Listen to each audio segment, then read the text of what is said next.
Bismillahirrahmanirrahim. Assalamualaikum warahmatullahi wabarakatuh. Waalaikumsalam warahmatullahi Ruhnya yang tengah, yang belakang.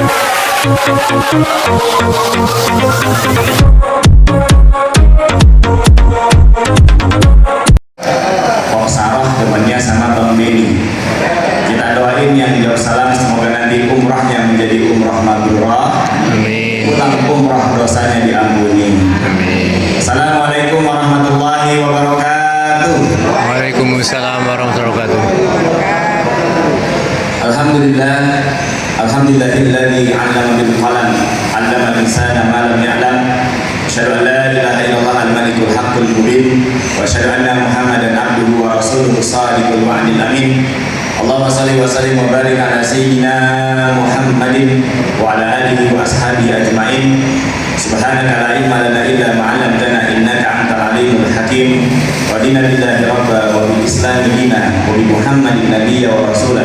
Rabbana zidna ilman warzuqna fahman bi rahmatika ya arhamar rahimin. Amin amin ya Allah ya rabbal alamin. Amma ba'du.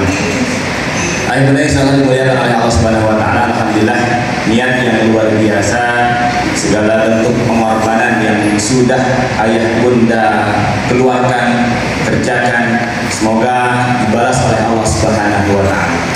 Terlebih sebelum berangkat dari rumah ayah bunda, meskipun ada di antara kita dan saya yakin sudah ada yang pernah melaksanakan baik ibadah haji maupun ibadah umrah, tapi dia niatkan tadi dari rumah, ya Allah, saya sebelum berangkat ini ada manasik dulu. Saya pernah umrah, saya pernah haji, saya tahu seluk-beluk di Saudi seperti apa. Tapi saya niatkan, ya Allah, yang acara manasik yang saya kerjakan, yang saya lakukan, saya niatkan untuk bersilaturahim. Saya yakin, ya Allah, dengan silaturahim yang saya niatkan, man ahabba ayyubsallallahu fi rizqihi wa yubsallahu fi atharihi falyasrahimah. Barang siapa yang cinta, yang pengen apa, diluaskan rezekinya, pengen ayah bunda diluaskan rezekinya, pengen. Kemudian yang ingin dipanjangkan umurnya, ayah bunda pengen panjang umur 200 tahun. Bingung kayak meniannya. Falyasir rahimah, maka teruslah jalin silaturahim. Ayah bunda yang berangkat cuma berdua, ada yang sendiri, ada yang berkeluarga berempat, berlima, bertujuh.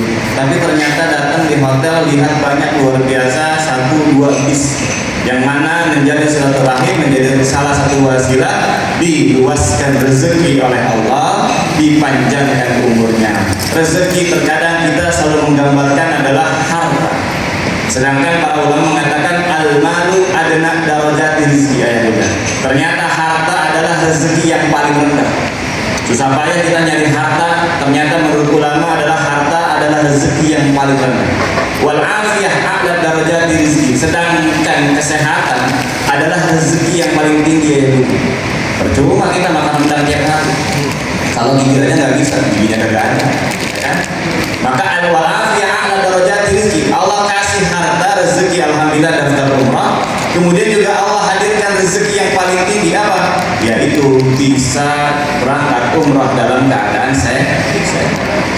Ada lagi wasolahul abna afdalur rizki, anak-anak yang soleh adalah rezeki yang paling utama. Alhamdulillah, mungkin di sini ada anaknya yang ikut umrah, atau yang muda-muda pasangan suami istri yang umrah, dia niatkan nanti berdoa untuk orang tuanya. Ini kan menjadi investasi dunia dan akhirat, rezeki yang paling utama.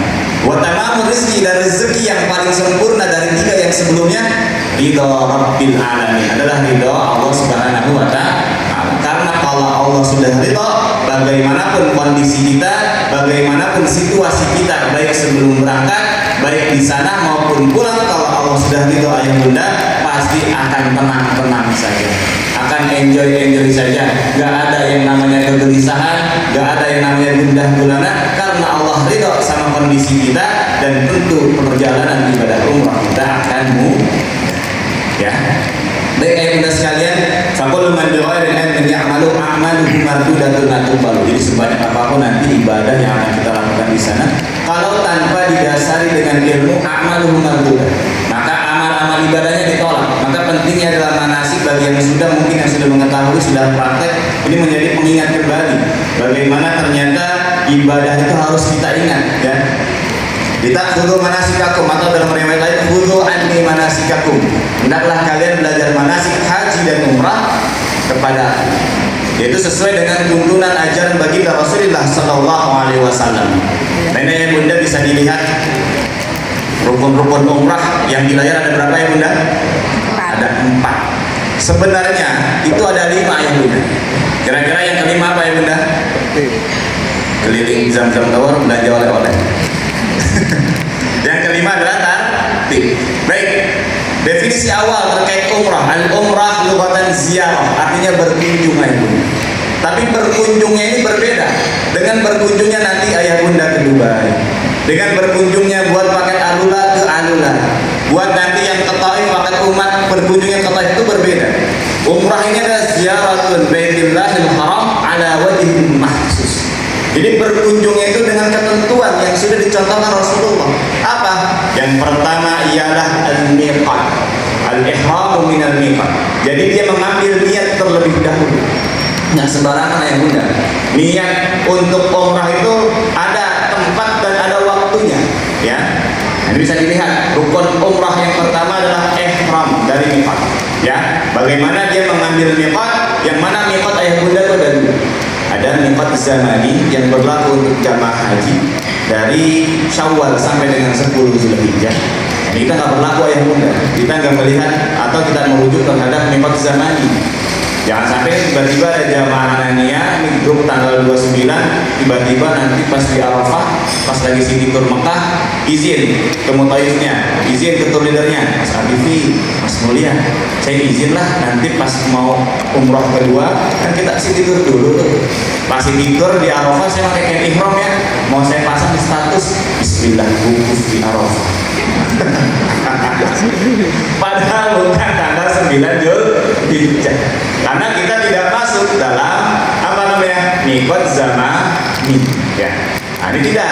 Kita masuknya ke miqat makani, yang mana mengambil niat merujuk terhadap tempat. Ya, alhamdulillah, ayah Bunda itu menjadi penduduk Madinah. Jadi nanti ayah Bunda ini Madinah dulu ya Bunda, semuanya Madinah dulu. Ya, alhamdulillah, ya. Jadi nanti ayah Bunda bakal ke Madinah dulu. Yang mana menjadi penduduk Madinah. Anna Nabiya sallallahu alaihi wasallam waqata li ahli Madinah Dzulhulaifah. Nah, ini Dzulhulaifah ya Bunda. Nih, namanya Dzulhulaifah. Ustaz, kemarin saya umrah dari Madinah. Mikotnya saya nggak di Dzulhulaifah. Saya mikotnya di Bir Ali. Bir Ali sama Dzulhulaifah entah kemeh ya Bunda. masih sama. Ya, nanti ayah Bunda menjadi penduduk Madinah dan akan mengambil miqat di Dzulhulaifah. Teknis gambarannya bagaimana? Nanti dari hotel laki-laki dalam kondisi sudah tubus ayah Bunda, memakai pakaian kain ihram dalam kondisi tubus. Apa Pak tubus Pak? Tanpa ban dalam. Tanpa ban dalam laki-laki. Nanti pas mau niat itu biasanya Mutaif bakal bilang, ayah Bunda laki-laki tidak ada yang pakai peci penutup kepala, kita mau niat, jangan ada yang pakai sepatu buat laki-laki, mohon dalam kondisi tubeless karena nanti akan dicek satu-satu sama tour leadernya. Ya, jadi dalam kondisi sudah siap untuk berihram agar tidak repot kalau misalnya berganti atau mengganti pakaian itu ketika di Bir Ali. Nah, ini adalah miqat bagi penduduk Madinah. Kita nanti ayah Bunda yang dari Madinah mengambil miqat di Dzulhulaifah. Berbeda ketika nanti umrah kedua ayah Bunda akan mengambil miqat di mana? Baik mungkin di Taif atau di Jirona, melihat situasi dan kondisi. Namun biasanya kita tour leader dan Mutaif kadang berdiskusi yang lebih memberikan ruang leluasa bagi jamaah. Mana yang lebih nyaman, mana yang lebih kosong. Biasanya yang lebih kosong, lebih luas, lebih lebar itu di Taif, di Masjid Sayyidah Aisyah, dibandingkan di Jirona yang mungkin jalannya agak muter, kemudian juga tempatnya lebih kecil dibandingkan Masjid Sayyidah Aisyah Taif. Nah, ini adalah gambaran dari miqat ayah Bunda, yaitu di Bir Ali. Sepi saja enak, alhamdulillah. Ini baru gambar ayah Bunda. Nanti ketika di sana ayah Bunda baru nyampe di Bir Ali, melihat begitu banyak sahabat seperjuangan kita untuk umrah nanti. Begitu banyak berjejer bis-bis berbeda warna, berbeda nomor, ya kan? Orang-orang serba putih karena hendak melaksanakan rukun umrah yang pertama yaitu miqat. Ini baru satu tempat miqat ayah Bunda. Baru di Bir Ali penuh penuhnya luar biasa. Belum lagi nanti kita bayangkan misalkan ada jamaah-jamaah yang lain lifatnya di tempat lipat yang lainnya. Nah, dan tujuan mereka sama satu, di mana? Di Masjidil Haram Makkah. Ketika tawaf nanti melihat bagaimana kondisinya. Nah, tentu kita yang bunda sekalian menjadi sebuah nasihat buat pribadi dan juga kita semua. Tentu apa yang kita rasakan nanti umroh ini kan apa yang kita lihat, apa yang kita dengar, apa yang kita ucap harus bernilai ibadah. Bagaimana bisa bernilai ibadah? Kita usahakan semuanya untuk senantiasa berprasangka baik kepada Allah Subhanahu wa taala. Jangan tiba-tiba yang dibilang Allah ramai banget lagi. Gimana nanti tawaf? Sasar kan? Hati-hati ya bunda. Ana inda zanni abdi in zanna khairan falahu wa in zanna sarran falahu. Apa kata Rasulullah dalam hadis qudsi? Hadis qudsi ini kan maknanya dari Allah, lafaznya dari Nabi. Allah itu bersama prasangka setiap hamba. Kalau prasangka hambanya baik, maka kebaikan yang datang. Tapi kalau prasangka hambanya buruk, maka buruk yang datang. Contoh, kalau kata mbak saya, kalau kita misalkan lagi cuaca panas, jangan bilang panas pak.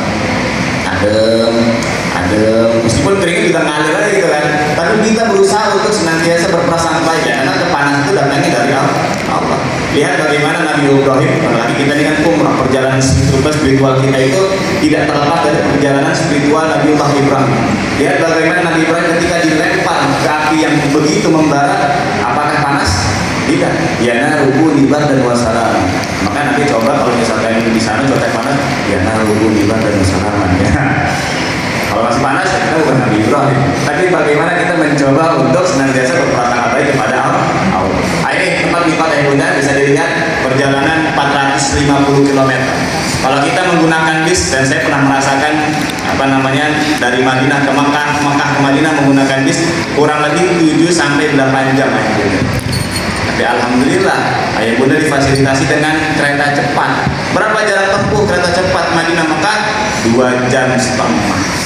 Dari 7 sampai 8 jam dapat cuma 2 jam setengah menggunakan kereta cepat. Nyaman tidak? Nyaman alhamdulillah. Nah, ini bisa menggunakan kereta cepat. Ya. Kemudian yang bunda sekalian ada pekerjaan sebelum berihram. Nah, ini pekerjaan sebelum berihram, mandi. Silakan. Mandinya kapan? Mandinya ketika di hotel. Saya niat mandi ihram karena Allah Ta'ala. Kalau misalkan nggak bisa pakai bahasa Arab, niat mandi di hotel, bisa di pagi harinya atau di zuhurnya, ya. Asal tepat waktu, tidak memperlambat diri, karena mungkin kita tidak tahu nih. Saya tidak tahu, ibu dan juga belum dapat info terkait jam berapa tiket keretanya.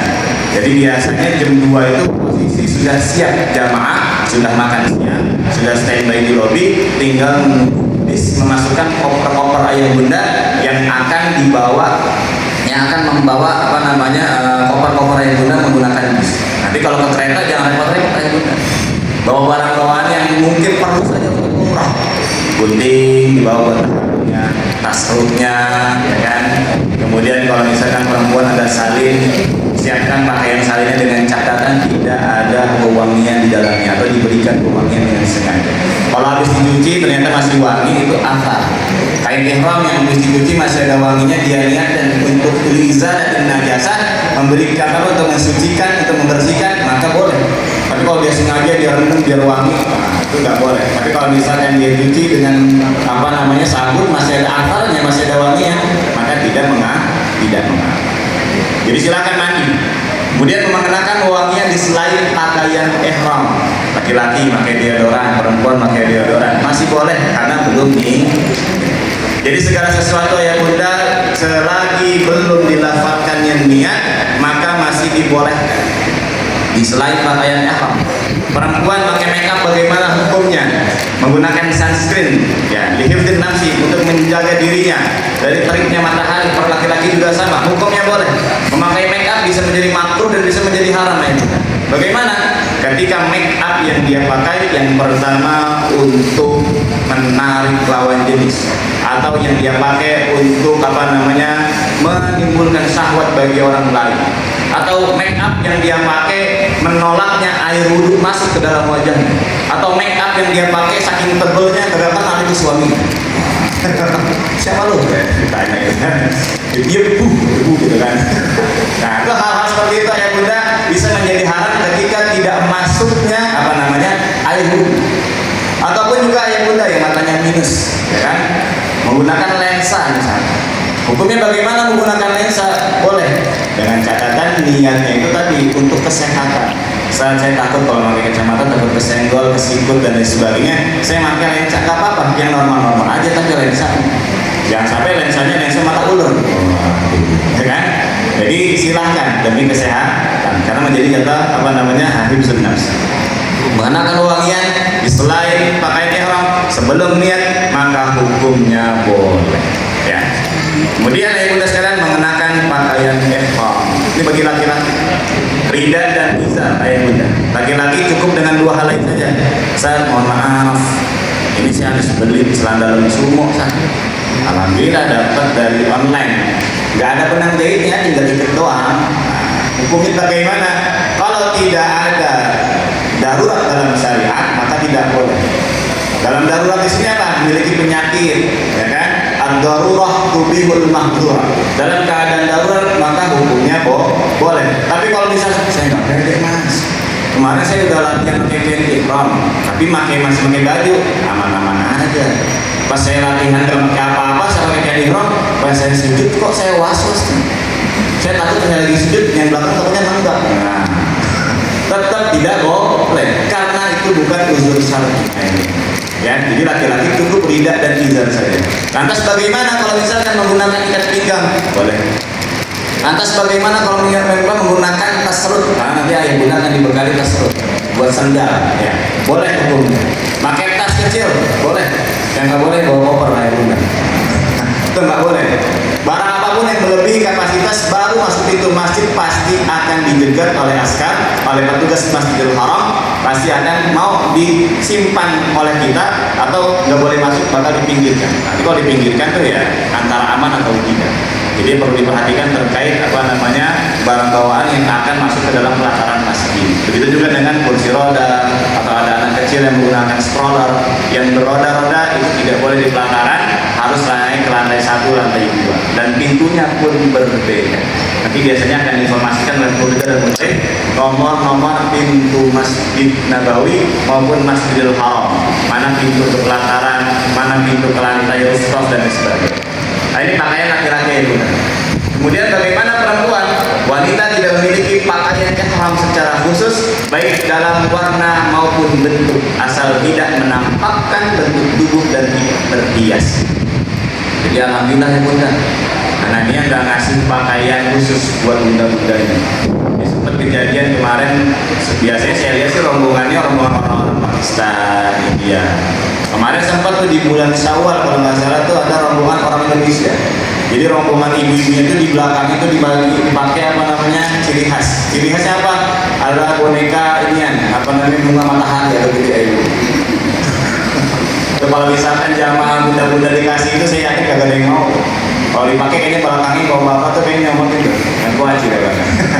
Tidak, jadi tidak ada pakaian khusus bagi perempuan dengan catatan tidak membentuk tubuh, tidak transparan. Yang tidak boleh kenakan oleh pakaian wanita salah satunya adalah cadar dan yang kedua adalah sarung tangan. Jadi ketika niat berumrah maka yang memakai cadar dilepas, kemudian sarung tangan juga dilepas.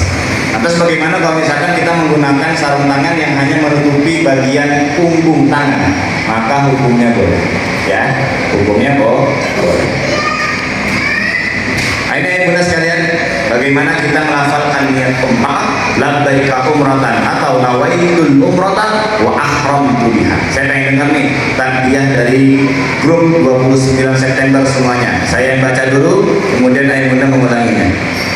Labbaik Allahumma labbaik, Labbaik Allahumma labbaik, labbaik la syarika laka labbaik, labbaik la syarika la labbaik, innal hamda innal hamda wan ni'mata wa ni'mata laka wal mulk laka wal mulk la syarika lak, la syarika la, labbaik Allahumma labbaik, labbaik Allahumma labbaik, labbaik la syarika laka labbaik, labbaik la syarika la laka baik, innal hamda innal hamda wan ni'mata ni'mata wa ni'mata laka wal mulk laka wal mulk la syarika lak. la syarika lah. Kalau kita merenungi makna dari labbaik Allahumma labbaik ya Bunda, aku datang memenuhi panggilanmu. Aku datang memenuhi panggilanmu. Berarti kalau misalkan aku datang memenuhi panggilanmu, berarti kita dipanggil. Kalau kita dipanggil, berarti siapa yang manggil ya Bunda? Allah. Siapa yang manggil? Allah. Allah.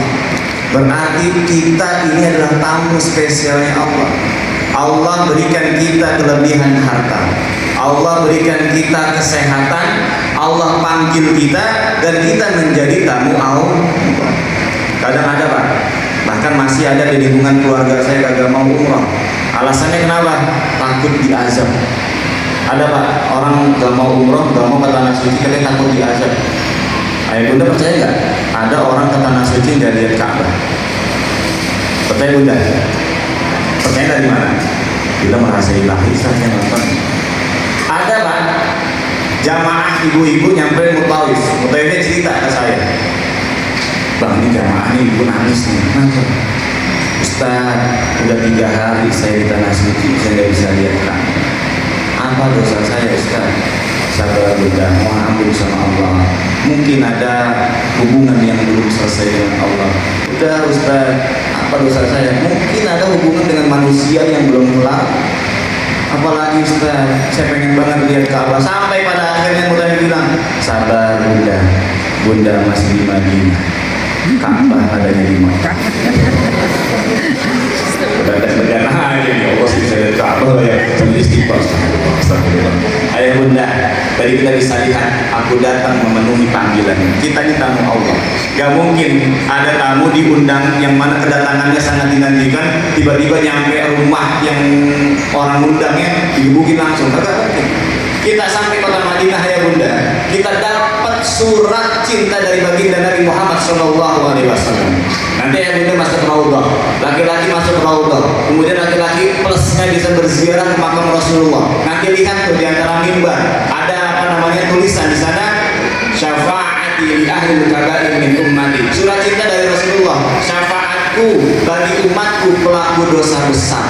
Jadi emang di sana tumpuan kita berdoa mohon ampun kepada Allah Subhanahu wa taala. Jadi kalau misalkan masih ada orang di sana tiba-tiba bingung, kagak bisa ngapa-ngapain, ibadah kagak bisa, boleh jadi ada yang salah ketika dia bertamu. Ya, kayak kita datang tamu ke rumah orang, ke rumah teman kita.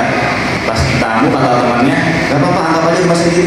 Boleh pinjam surat tanah? Nah, pasti ya namanya punya rumahnya mahal lah gitu kan. Begitu juga kita. Hakikat kita diundang oleh Allah Subhanahu wa taala. Bagaimana kita ke sana? Status kita adalah tamu, menjaga kepribadian kita, dan status kita adalah hamba Allah. Maka tadi udah disambut sama Rasulullah, syafaati ahli kabair min ummati, syafaatku bagi umatku pelaku dosa besar. Maka disinilah tempat kita menangis, memohon ampun kepada Allah Subhanahu wa taala. Ini tamu nih yang udah dirindukan oleh Allah dan Rasulnya. Bagaimana kita bisa memanjakan diri kita di tempat yang mulia. Jadi kan tanah suci Madinah dan Mekah. Kenapa dikatakan Mekah itu mukarramah dan apa namanya Madinah itu munawwarah? Wulidat Nabi di Makkah, fakanat mukarramah. Dilahirkannya Nabi di kota Mekah, maka jadi mukarramah. Fahajarat Nabi ila Madinah, fakanat munawwarah. Dan hijrah Nabi ke kota Madinah, maka jadi bercahaya. Dia yang Bunda yang baru pertama kali umrah, paling nggak pernah pasti bisa merasakan atmosfer yang berbeda. Kalau misalkan yang belum pernah, perbedaan Madinah dan Mekah itu sangat jauh sekali ya Ibu. Di Madinah kita jarang dengar suara klakson saling beraduk, kalau haji tori. Nah, di Madinah itu penuh dengan ketenangan, adem, ibadah kayaknya nyantai. Tapi di Mekah itu perbedaannya luar biasa ya Bunda.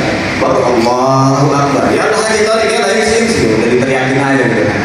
Begitu padat crowding yang luar biasa. Maka berbeda ibadah ganjaran antara sholat ibadah di Madinah dan di Mekah. Di Madinah berapa kita sekali sholat ya Bunda? 1000. Di Mekah satu sholat ganjarannya berapa? 100.000. Tapi jangan sampai kayak gini, pas pulang umroh kagak sholat lagi. Pak kagak sholat? Kemarin udah sekali sholat 100.000 kali sholat. Kagak usah sholat lagi kan? Kayak kagak juga gitu kan. Di sana kita menumpuk pahala ataupun mencari ridha Allah Subhanahu wa taala. Ini ya Bunda, kita menjadi tamu Allah Subhanahu wa taala, bagaimana kita menjadi tamu Allah, menyempurnakan status kita sebagai hamba Allah dengan ketaatan kita kepada Allah Subhanahu wa taala. Nah, ini larangan-larangan ihram ya Bunda. Bisa diperhatikan, menggunting kuku nggak boleh ya, dengan cara apapun. Kebiasaan kita dengan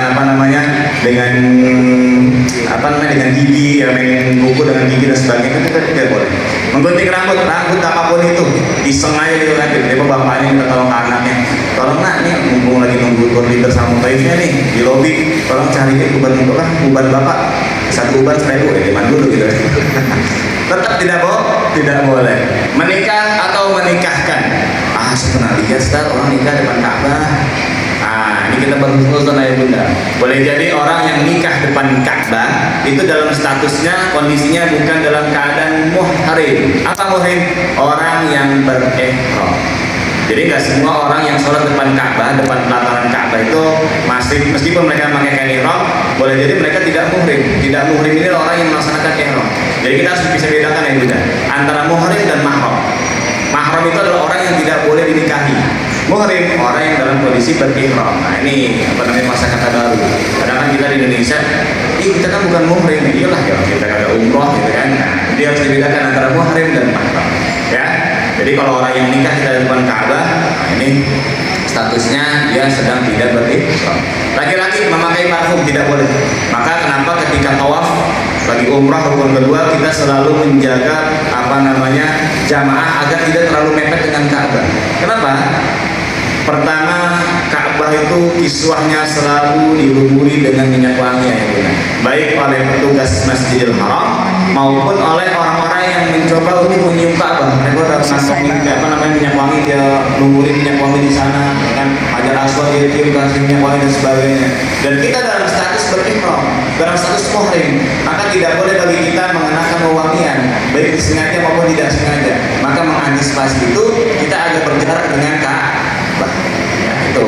Nanti kalau misalkan mau nyium Ka'bah, megang Ka'bah, nanti pas udah selesai tahallul, keluar dari marwah, selesai tahallul, ditanya sama motornya, Bunda mau kemana? Mau hotel, saya anterin, apa aku masuk lagi? Masih saya arahkan di sebelah mana? Oh yaudah, saya mau ke masjid lagi. Nah ini masjidnya, kalau perbaharin dulu, nih dulunya di luar. Nyampe sana, megang Ka'bah, silahkan. Tapi tentu jangan sampai memadaratkan diri sendiri. La darar wala dirar. Jangan sampai membahayakan diri sendiri. Megang Ka'bah, nyium Hajar Aswad, lihat yang nyiumnya bukan orang sembarangan, badannya gede-gede semua. Kayaknya yakin, saya pernah lihat ada nenek ini katanya bisa nyium Hajar Aswad, bisa aja nyeplos-nyeplos aja. Nah, dia coba kan, lama-lama keangkat dan sebagainya. Nah ini jangan sampai membahayakan diri sendiri. Kemudian berhubungan badan bagi pasangan suami istri dalam keadaan berihram. Kemudian juga tidak boleh memakai pakaian berjahit. Perempuan memakai kaos kaki tetap harus menutup auratnya. Laki-laki tidak boleh memakai sepatu, tidak boleh memakai sendal yang menutup mata kaki dan jari jemarinya. Ya. Kemudian wanita tadi tidak boleh memakai cadar dan sarung tangan. Kemudian laki-laki juga tidak boleh memakai penutup kepala ataupun menutup kepala dengan tangan. Hukumnya makruh. Menggunakan peci mohon dilepas ketika dalam kondisi berihram. Baik, ayo sekalian, ini adalah rukun umrah yang kedua, yaitu tawaf. Ayo sekalian, nanti ketika sebelum tawaf, khusus laki-laki dalam kondisi intiba. Intiba itu berarti kain ihram sebelah kanannya dilepas, bahu kanannya dalam keadaan tidak ada pakaian apapun. Jadi dalam kondisi seperti di gambar, letakkan bagian ujung kiri, rida di atas pundak. Nanti akan dipraktekkan, akan dicontohkan ketika manasik pemantapan kedua. Kemudian bunda sekalian, ini kita dalam kondisi melaksanakan tawaf rukun umrah yang kedua. Ketika tawaf bunda, sebentar kita tawaf dari mana sih? Dari mana kita tawaf? Dari Hajar Aswad. Dari Hajar Aswad sampai kembali lagi ke Hajar Aswad. Bunda, saya mau nanya, kalau misalkan kita tawaf nggak ngomong sama sekali, sah nggak tawafnya? Tawaf nih sampai Hajar Aswad, Bismillahirrahmanirrahim, selesai. Dia muter Ka'bah selama 7 putaran. Dengan posisi muter Ka'bah itu bahu kiri nggak boleh terlepas arahnya dengan Ka'bah. Jadi harus sejajar dengan Ka'bah. Nggak boleh kita berbalik, nggak boleh kita membelakangi. Harus terus di sebelah kiri kita Ka'bah. dalam posisi tawaf kira-kira kita nggak baca doa sama sekali, sah nggak ya bunda tawaf kita? Lagi tawaf, Bismillahirrahmanirrahim, dia, aduh, sekarang kan ayah bunda tawaf tidak diperbolehkan menggunakan transmitter ayah bunda, tidak diperbolehkan menggunakan transmitter. Akhirnya apa? Semua serempak siapapun itu harus menggunakan suaranya. Pembimbing umroh pun harus menggunakan suaranya. Kalau misalkan lebih tinggi lagi bahkan bisa dipanggil. Per Desember kemarin. Jadi kita hanya punya 200 transmitter ya bunda. Akhirnya kita kambusin lagi, kita rapikan kembali karena kejadian ada rombongan travel lain. Tour leader mutasi ditangkap, dibawa ke atas. Jamaahnya lontang lampu itu mau ngapain? Masih dalam proses tawaf karena menggunakan transmitter dengan alasan mengganggu frekuensi masjid dan adanya keseragaman. Jadi menurut aturan yang tertera. Akhirnya mau tidak mau. Nah, ini kondisi bagaimana ketika bagian paling belakang? Aduh, polisi nggak kedengeran lagi. Udahlah, gak usah ngomong aja lah. Tawaf dia, sah nggak ya bunda? Sah. Meskipun kagak ngomong sama sekali ketika tawaf. Ada yang bukan halalnya, terus mau pakai yang punya sendiri, itu nggak apa-apa juga, nggak masalah ya, nggak wajib. Kalau emang mau pakai yang halalnya silakan, mau nggak pakai juga. Oke, ini dua helai, oke, bikin kayak sarung lah. Berkata bikin kayak sarung. Sebenarnya bebas mau pakai kayak gimana aja, yang penting kenceng. Yang mau makainya disatuin dulu, gitu kan? Jadi kayak sarung gini nih, ya. Terus pakai biasa gini, bisa nggak? Bisa, nggak masalah. Cuma biar apa ya? Biar lebih aman, ya. Yang sebelah kanan ini agak lebih dipanjangin aja. Jadi ininya ditaruh di jauh di sini lah. Oke, udah ya. Jadi paham ya? Silakan ingin. Oke, silakan. Terus dilipat dari kanan ke kiri, ya. Dari kanan ke kiri. Yang ini nih, yang lebih ini nih, ini kita lipat. Oke, lipat. Biar apa? Biar mumpung dikit lah. Oke, lipat sesuai sama ukuran badan. Kalau udah sesuai sama ukuran badan, lipat ke bawah. Ya, kenapa? Biar ini dia bisa kunci nih. Agak kencang soalnya ya. Iya. Tahan napas dulu buat di perut. Ya, gitulah. Nah, kalau bisa udelnya ini ketutup. Jadi jangan sampai kebuka di si udel. Ya, udelnya tutup. Nah, ini begini kencang nih. Coba Kencang. tes, Bang. Saya yakin nggak bakal bisa karena nggak ada belakangnya kan. Ya, nggak ada yang bisa gituin. Jadi ini udah ngunci dia. Sebelah sana ya? Hah? Sebelah sana ya? Maksudnya ke sana, kalau sekarang ya? Kalau ntar kan gondol gandul. Saya merasakan ntar, tenang aja. Ya, ini udah begini nih, ya. Jadi jangan sampai wudhunya kelihatan, kemudian lututnya juga kelihatan. Jadi jangan sampai atas banget tuh digulung sampai bumbul banget. Lupa. Dengkul kelihatan. Ya, ntar buka warung jadinya tuh. Ya, ini untuk yang bawah. Ya, jadi tadi disisain sisinya, kemudian dari kanan ke kiri. Habis itu yang tadi sisaan tadi dimasukin pelan-pelan biar jadi ngunci. Nah, ini jadinya ntar dia ngunci kenceng. Ya, insya Allah nggak bakal gimana kalau emang nggak jabrah aja seneng ya. Kalau jabrah pasti kebuka, gitu ya. Oke, ini untuk yang bawah. Untuk yang atasnya gimana? Untuk yang atas, oke.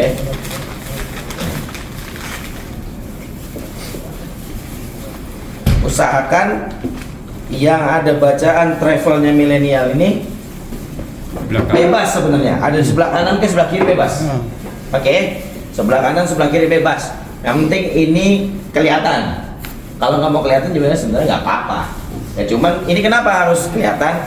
Takutnya kalau nggak bisa, kita kan bisa kenalin kalau ini tuh Tanda. Itu aja tanda lah. Oke, ini pakai nih, ya.